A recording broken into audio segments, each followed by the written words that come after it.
Welcome to a new Daily Top Askreddit video. Today's topic. What is something that's considered normal today but is actually a successful propaganda made by corporations? People eating KFC during Christmas time in Japan because of KFC's marketing campaign that promoted their products as a traditional Western Christmas treat. Is that what caused it? I knew a Japanese Canadian who told me about how that's all his family would eat at Christmas and he never knew the reason why, but also told me most of the people in his family and friends' families would eat KFC at Christmas too.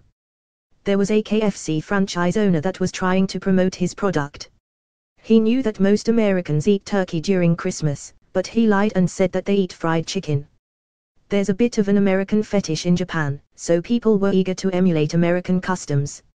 At this point in time, people continue for the sake of tradition, similarly how Americans eat turkey on Thanksgiving for the sake of tradition.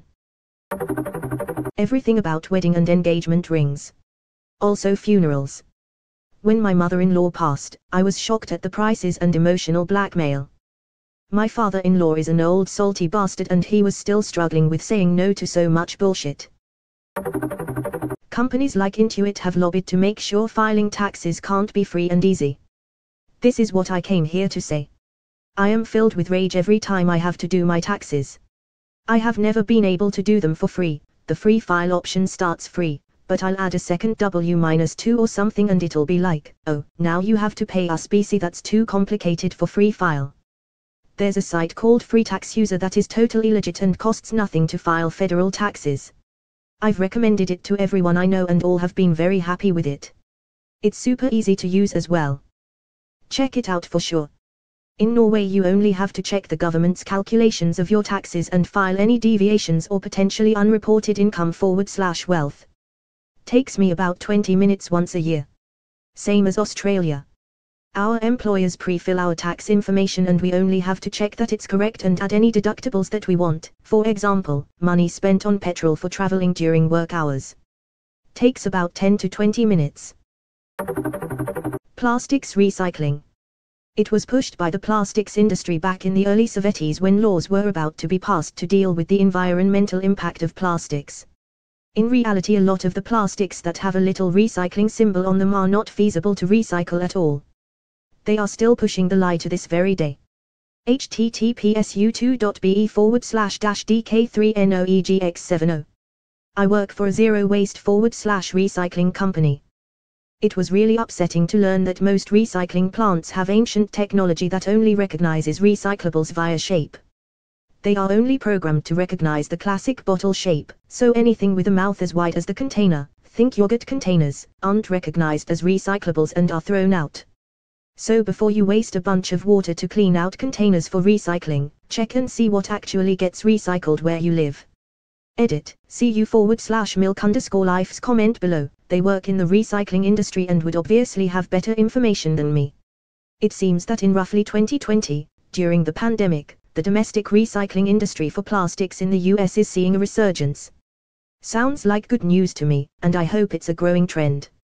Original post, I'm pretty sure that in the US, since 2018, it all goes into landfills anyway.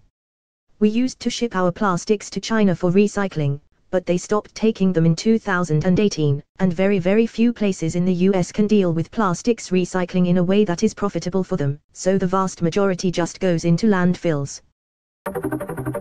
That diamonds are forever. As in indestructible. Had my grandma arguing with me that you can't smash a diamond to dust with a hammer. You definitely can. People don't understand that actual strength requires flexibility. Brittle vs ductile, and shock force vs slow pressure. There's different kinds of strength and a lot of people mistake one for another. Planned obsolescence. That shit should be straight up illegal.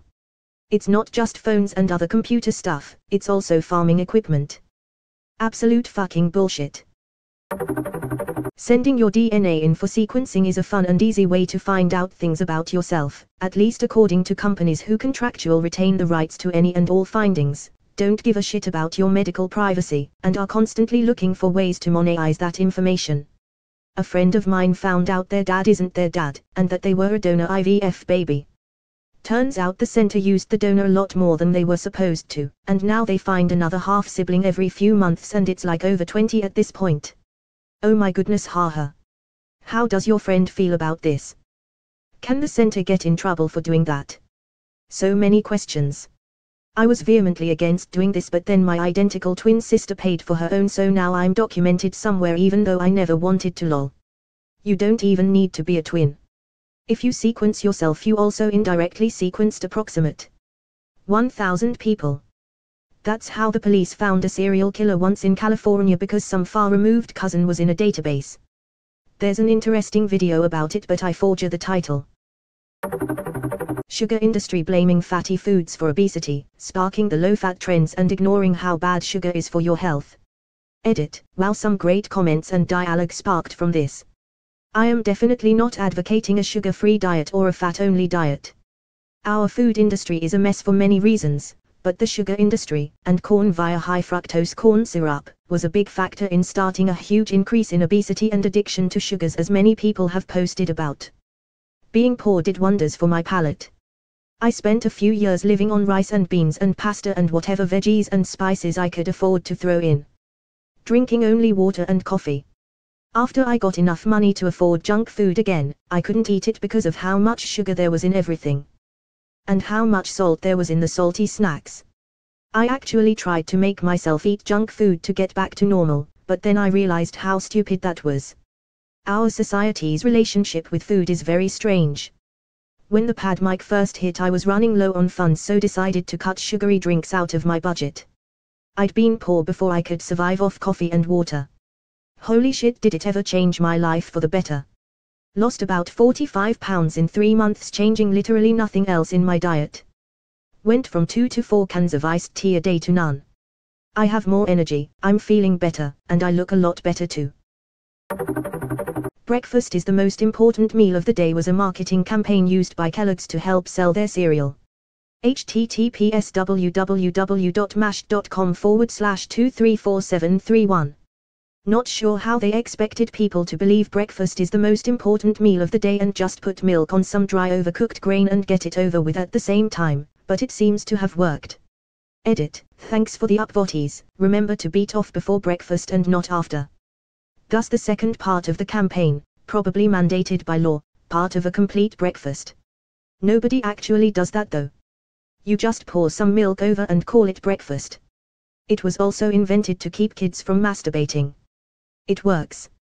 Ever tried masturbating with corn flakes? Might as well use gravel lotion.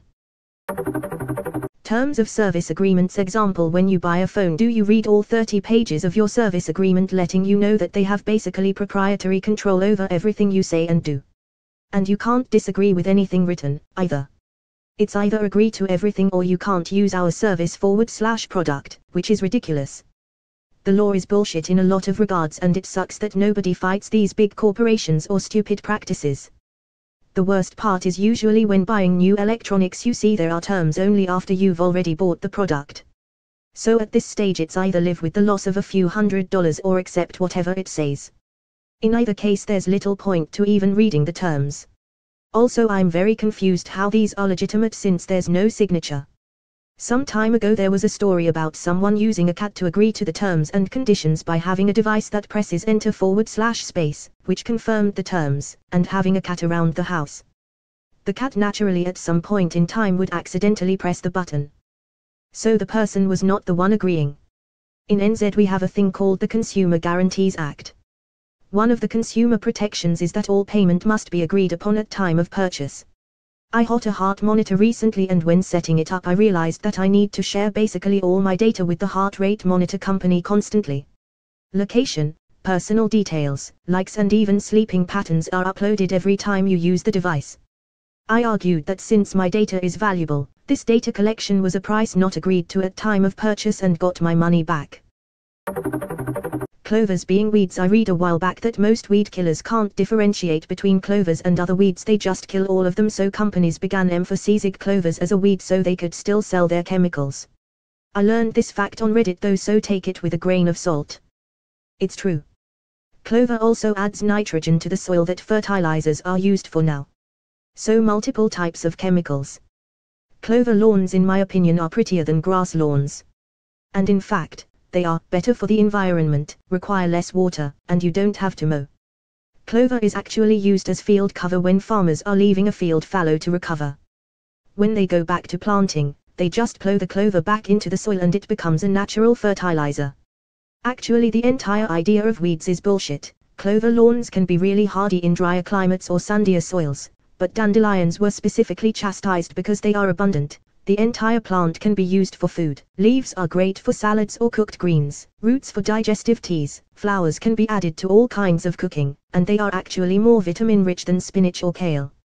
Basically, before World War II in North America, many people would harvest and utilize dandelions, but after there became a major push for perfectly green lawns that people would spend money to maintain while spending even more to replace the potential food source they were combating on their own lawns. I've always thought dandelions were nice. You get a splash of yellow to brighten up your lawn. The seeds can be a little annoying, but that's about the only downside as far as I'm concerned.